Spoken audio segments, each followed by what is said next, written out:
Hi hello నమస్తే, నేను మీ కట్టా కార్తీక్. బూతులు తిట్టండి, దాడులు చేయండి, అవసరమైతే రాష్ట్రాన్ని తగలబెట్టండి, నేను చూసుకుంటా. ఇది వైసీపీ నాయకులకు జగన్ ఇలా హితపోజు చేస్తున్నాడా? ఈ అనుమానం రావటానికి ఉన్న కారణాలు ఏంటంటే, గత 3-4 రోజులుగా పేర్ని నానికి సంబంధించిన కొన్ని వీడియోలు ఆడియోలు బయటకు వస్తూ ఉన్నాయి. ఒకవైపు ఏమో రప్పరప్ప అంటూ వద్దిగా చీకట్లో ఏదో చేసేయాలి, మళ్ళా బయటకు వచ్చి ఏం జరిగింది, ఎవరు చేశారు అన్నట్లు మాట్లాడేసేయాలి అన్నది ఒక వీడియో. అది బయటకు వచ్చినటువంటి ఒక 2 రోజులకి మరొక ఆడియో కాల్, ఫోన్ మాట్లాడుతున్నట్టు ఫోన్ చేసి ఎవరికో ఫోన్ చేసి మన ఇక్కడ జరిగిన దాడిని బీసీ మహిళ మీద జరిగిన దాడిగా చిత్రీకరించి దానికి లోకేష్కి ముడిపెట్టేసి రాష్ట్ర వ్యాప్తంగా ఆందోళన చేస్తే రచ్చ చేస్తే ఎలా ఉంటుంది, నాయకుడు చెప్తే అందరూ వింటారు, నాయకుడు చేపించి రాష్ట్ర వ్యాప్తంగా కూడా దీన్ని గోలగోల చేద్దాం అని వేస్తున్న ప్లాన్ ఒకటి బయటపడిపోయింది. అంటే వీళ్ళ ఉద్దేశం ఏంటి? వీళ్ళు ఏమనుకుంటున్నారు? వీళ్ళు ఏం చేద్దాం అనుకుంటున్నారు ఆంధ్రప్రదేశ్ని? ఒకవైపు అమరావతి నిర్మాణాన్ని అడ్డుకోవాలని, ఇంకోవైపు అభివృద్ధిని అడ్డుకోవాలని, ఇంకొక వైపు పరిశ్రమలు ఉద్యోగాలు కల్పన లేకుండా చేయాలని ప్రయత్నం జరుగుతూ ఉందా? దీని మీద చాలా వీడియోస్ నేను చేస్తూ ఉన్నాను, చాలా మందితో మాట్లాడిస్తూ ఉన్నాను. దీని మీద దాంట్లో భాగంగానే నేను ప్రముఖ రాజకీయ విశ్లేషకుడు అంకమ్మ గారితో మాట్లాడే ప్రయత్నం చేస్తున్నాను. సార్ నమస్కారం. నమస్తే కట్టవారు. సార్, వైసీపీ నాయకులు చేస్తున్నటువంటి రచ్చ, జగన్మోహన్ రెడ్డి గారి ప్రతి పర్యటనలో ఏదో ఒక వివాదం మనం చూస్తూ ఉన్నాం. ఏకంగా సత్తెనపల్లిలో 3 చంపేశారు లేటెస్ట్గా. తర్వాత మొన్న బంగారుపాలెం పర్యటనలో మామిడికాయలు రోడ్డు మీద పారబోసి దాన్ని తొక్కిస్తూ ఒక రైతు కష్టాన్ని ఎలా పైచాచిక ఆనందం పొందారో మనం చూసాం. నిజానికి నేను మామిడికాయలు దొక్కుతున్నారు అనుకుంటున్నా, రైతు కష్టాన్ని దొక్కేశారు అనుకుంటున్నాను నేను అనుకోవటం. రైతులనే దొక్కేశారు, రైతు కష్టాన్ని కాదు ఆ పరిస్థితి. తర్వాత పేరు నాని గారి ఆడియో లీకులు అంటే బయటకు వచ్చిన దాని ప్రకారం ఏమర్థం చేసుకోవాలి అసలు? ముందుగా కట్టవారు, మీరు ప్రారంభంలోనే చెప్పారు, రాష్ట్రాన్ని తగలేయండి, ఆందోళనలు చెయ్యండి, అరాచకం చెయ్యండి, చంపేసేయండి, ఏమవుతుంది? మళ్ళీ మేము అధికారంలోకి వస్తాం, ఆగస్టు 15న క్షమాభిక్ష పెడతాం, బయటకు వస్తారు కదా, మేము చూసుకుంటాం, ఎన్ని నేరాలైనా చెయ్యండి, నేరాలు చేసుకున్న వాళ్ళకి పదవులు, నేరాలు చేసుకున్న వాళ్ళకి అందరం ఎక్కిస్తాం, ఒక నేరస్తులే నాకు కావాలి. ఒక ఉమెన్ది ఆడియో అప్పట్లో, నేనే హోంమంత్రి అని అవును.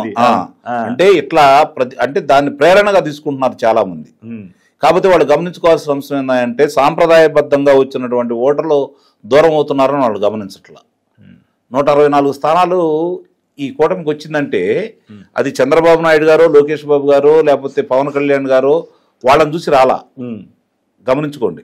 అంటే వాళ్ళని తక్కువ చేయట్లేదు నేను, వాళ్ళ క్రెడిబిలిటీ ఒక పక్క ఉంటే వాళ్ళు జగన్ కోల్పోయిన క్రెడిబిలిటీ వల్ల కూడా చంద్రబాబు నాయుడు గారు తప్ప ఈ రాష్ట్రాన్ని బాగు చేయలేరు అనే భావన ప్రజల్లో ఉండటంతో పాటు, అవును, లోకేష్ బాబు గారు, పవన్ కళ్యాణ్ గారు తోడై ఆయనకి చంద్రబాబు నాయుడు గారు చూసి చూడనట్టు వదిలేసిన ఈ అరాచకవాదుల్ని, ఈ హత్యలు చేసిన వాళ్ళని, ఈ భూ దందాలు చేసిన వాళ్ళని, భూదోపిడీ చేసిన వాళ్ళని, వ్యాపారస్తులను బయటికి పంపించిన వాళ్ళని, మన కుటుంబ సభ్యుల్ని అడ్డదిడ్డంగా చంపేసిన వాళ్ళని, మన కారాగారంలో పెట్టిన వాళ్ళని, మనం నిద్ర లేకుండా చేసిన వాళ్ళని, వీళ్ళందరిని కూడా తాట తీస్తారు, ఎక్కడికక్కడ మక్కెలు ఎరగదీసి బొక్కలో వేస్తారన్న ఆలోచనతో ఆంధ్ర రాష్ట్ర ప్రజలందరూ కూడా 164 స్థానాలు ఈ కూటమికి ఇచ్చారనే విషయాన్ని కూటమి పెద్దలు కూడా కొంచెం మర్చిపోతున్నారు. అందువల్లే నాకు ఒక మాట చెప్పండి, నల్లపురెడ్డి ప్రసన్న కుమార్ చెబుతా, ఒక దానికి వస్తా. ఇప్పుడు అందులో భాగంగానే వీళ్ళు ఈ విధంగా మాట్లాడుతున్నా కూడా చూచి చూడనట్టు వదిలేస్తే ఏమనుకుంటున్నారు చెప్పిన ప్రజలు? వీళ్ళు మంచితనం అనుకుంటున్నారు, ప్రజలు అది చేతగానితనంగా భావించే పరిస్థితికి రాబోతున్నారు. ఎస్, మీరనే దానికి కంటిన్యూషనే. నల్లపురెడ్డి ప్రసన్న కుమార్ రెడ్డి గారు ఒక మహిళా ఎమ్మెల్యేని పట్టుకుని అన్నకు కూడా నన్ను మాట్లాడాడు. తర్వాత పేరు నాని అయితే రచ్చగొట్టే విధంగా క్లియర్గా ఓపెన్గా స్టేట్మెంట్ ఇచ్చేశాడు. కానీ ఎందుకు వీళ్ళని అరెస్ట్ చేయట్లేదు? చేబ్రోలు కిరణ్ కాదుగా ప్రసన్న కుమార్ రెడ్డి, అంటే చేబ్రోలు కిరణ్ వాళ్ళ కార్యకర్త కదా, న్యాయం ఉంటుందా? అంతే కదా. ఇప్పుడు చేబ్రోలు కిరణ్ చేసింది ఏంటి, ఇప్పుడు ప్రసన్న కుమార్ రెడ్డి చేసింది ఏంటి? ఏమన్నాడు ఇప్పుడు ప్రసన్న కుమార్ రెడ్డి? నేను ఎక్కడికి వెళ్ళలేదు, చేతి నొప్పి ఉంటే చెన్నై వెళ్ళి వచ్చాను, వైద్యం చేసుకుని వచ్చాను, ఇక్కడే ఉన్నాను, ఏం చేస్తారో రండి, ఎవరు వస్తారో రండి అన్నట్టు మాట్లాడుతున్నాడు. ఇంతవరకు మేము ఏదో ఆయన మీద అభియోగాలు మోపాము, ఆయన్ని తగ్గితులు ఇచ్చామని మాట్లాడుతున్నారు తప్ప ఎందుకని తీసుకురాలేకపోతున్నారు? అంటే మంచి ప్రభుత్వం చెప్పుకోవాలనా? అంటే ఇప్పుడు ప్రజలు ఏమనుకుంటున్నారంటే మీరు మంచి ప్రభుత్వం అని చెప్పి మీరు అనుకుంటున్నారు, ఇంకా జగన్మోహన్ రెడ్డి పరిపాలన చేస్తున్నాడని ప్రజలు అనుకుంటున్నారు. అతి మంచితనాన్ని పోతే జగన్మోహన్ రెడ్డి అతి మంచిదని తర్వాత వదిలేద్దాం, జగన్మోహన్ రెడ్డి పరిపాలన చేస్తున్నాడు వాళ్ళు అనుకుంటున్నారు. ఎందుకంటే జగన్మోహన్ రెడ్డి అధికారంలో ఉన్నప్పుడు వాళ్లే బాధితులు, ఈ కూటమి ప్రభుత్వం వచ్చిన తర్వాత కూడా వాళ్లే బాధితులా? దీనికి వ్యత్యాసం అయితే ఉండాలి కదా. ప్రజలు ఎందుకు గెలిపించారనేది. అందుకని ఇక్కడ ఇప్పుడు గమనించుకోవాల్సింది ఏంటంటే ఏ కూటమి ప్రభుత్వం అయినా సరే, లేకపోతే ఏ ప్రభుత్వం అయినా సరే అధికారంలోకి వచ్చినప్పుడు ఏ విధంగా మనం అధికారంలోకి వచ్చాం. అవును, ప్రజలు కోరికతో మనకి ఇచ్చారు, మనకు ఏ విధంగా వాళ్ళు ఏ కోరికతో మనకు అధికారంలో ఇచ్చారు, దాంట్లో కనీసం 50-60% పూర్తి చేయగలిగితే ఏ ప్రభుత్వానికి డోకా ఉండదు. అవును, ఖచ్చితంగా 100%. కానీ మనం గెలిపించిన ఈ ప్రభుత్వం ఇది చేయటం లేదని చెప్పని మీ మీద సానుభూతిని ఆగ్రహం రూపేణా మారిందనుకోండి, ఏ విధంగా నష్టపోతారనేది 2019లో చూశారు. వాళ్ళు అనుకుంటుంది ఏంటంటే కంపెనీలు తీసుకొస్తున్నాం, ఉద్యోగాలు కల్పిస్తున్నాం, అలాగే రాజధాని కడుతున్నాం, పోలవరం కడుతున్నాం, ఇవాళే అనుకుంటున్నారేమో. ఇప్పుడు హంసతూలిక తల్పం ఏర్పాటు చేస్తారు, పంచపక్ష పరమాణాలు ఏర్పాటు చేస్తారు, మంది మార్బలాన్ని ఏర్పాటు చేస్తారు. నువ్వు ఆ పంచపక్ష పరమాణం తిరమని పంపిస్తారు. అక్కడ 2 తేళ్లు ఉంటాయి, చుట్టూ తిరుగుతూ ఉంటాయి. ప్రశాంతంగా తినగలడా? అక్కడ నుంచి హంసతూలిక తలప మీదకి వస్తాడు, ఏదో ఒకటి ఆడ ఎంత కొంత తిన్నామని అని చెప్పని. అక్కడ రాంగ్లో 2 పాములు ఉంటాయి, ఆడ కొనుక్కోగలడా? నిద్రపోగలడా? అంటే ఈ తేళ్లు ఉండకూడదు, ఈ పాములు ఉండకూడదు కదా. వాళ్ళు ప్రశాంతంగా నిద్రపోవాలన్నా, శుభ్రంగా తినాలన్నా కూడా వాళ్ళు అవి కళ్ళ ముందు కనపడతా ఉంటే అతను నిద్రెట్టా పెట్టిద్ది. మళ్ళీ రెండోసారి పిలిస్తే ఎక్కడ ఎందుకు వస్తాడు? ఇది ఆలోచించుకోవాల్సిన పరిస్థితి ఉత్పన్నం అవుతుందా లేదా? పర్రా నరికేయండా, చీకట్లో కన్ను కొట్టండా, రెండో వాడికి తెలియకుండా జరగాల, తెల్లారి పొద్దున మీరే వెళ్ళి పరామర్శించండా ఏమీ తెలియనట్టు. ఇలా మాట్లాడిన పేరు నాని, మళ్ళీ అది కాకుండా మీరు చెప్పినట్లు ఒక బీసీ మహిళని ఈరోజు బలహీన వర్గాల మహిళ అని చెప్పని జిల్లా పరిషత్ ఆమె చాలా అద్భుతంగా రక్తి కట్టింది. గతంలో ఆమె మీద సదభిప్రాయం ఉంది, మొన్నటిదాకా గుర్తుపెట్టుకోండి మీరు, మొన్నటిదాకా సదభిప్రాయం ఉంది ఆమె మీద. మరి ఇప్పుడు ఈ 2 రోజుల్లో ఏమైపోయిందో కూడా అర్థం కావట్లేదు. ఈ రోజు వాళ్ళు వచ్చినటువంటి రచ్చ, అక్కడ రక్షణకైతే ఎవరైతే నియమించబడ్డారో అధికారులు స్పష్టంగా చెప్పారు మీరు వెళ్ళిపోండి అని చెప్పని. తలుపులు తీసేలా వీరాంగం చేశాడు ఆ రాము వాళ్ళ భర్త. ఆమె ఇష్టారీతిగా మాట్లాడింది, మళ్ళీ తిరిగేసి వచ్చారు. అటు నుంచి పంపిస్తే మళ్ళీ తిరిగేసి వచ్చారు. అంటే ఘర్షణ కావాలని చెయ్యాలని చెప్పి వాళ్ళు చేస్తున్నారు. అంత అద్భుతంగా నటిస్తూ ఉంది ఆమె. అంటే నా అనుమానం ఏంటంటే కొడాలి నానికి ఆరోగ్యం సరిగా లేదు కాబట్టి రేపొద్దున శాసనసభ్యురాలుగా ఈ పార్టీ తరఫున నిలబడాలని ప్రయత్నం చేయడానికి కారణం ఈ విధంగా చేస్తున్నారేమో అయితే నాకైతే అనిపిస్తూ ఉంది. దానికి వీళ్ళు రెచ్చగొట్టే విధానం అది ఆంధ్ర రాష్ట్ర వ్యాప్తంగా దీని మీద ఆందోళన చేయాలంట. అది పేరుని నాని ఇస్తున్నటువంటి సందేశం. ఇంకా చూస్తా కూర్చుంటున్నారు చూడు ప్రభుత్వం. రాత్రి అభియోగాలు వచ్చినాయిగా, పొద్దున్న వెళ్ళి అదుపులో తీసుకోవాలి కదా, ఎందుకు చేయట్లేదు?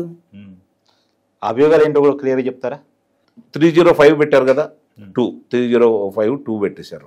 అంటే 10 సంవత్సరాలు ఎక్కువగా శిక్ష పడే దాంట్లో, అంటే దానికి అదుపు వెళ్ళి ముందు తీసుకొని రావాలా, అదుపులో తీసుకోవాలి. మళ్ళీ అలాంటివి పెట్టారు కదా.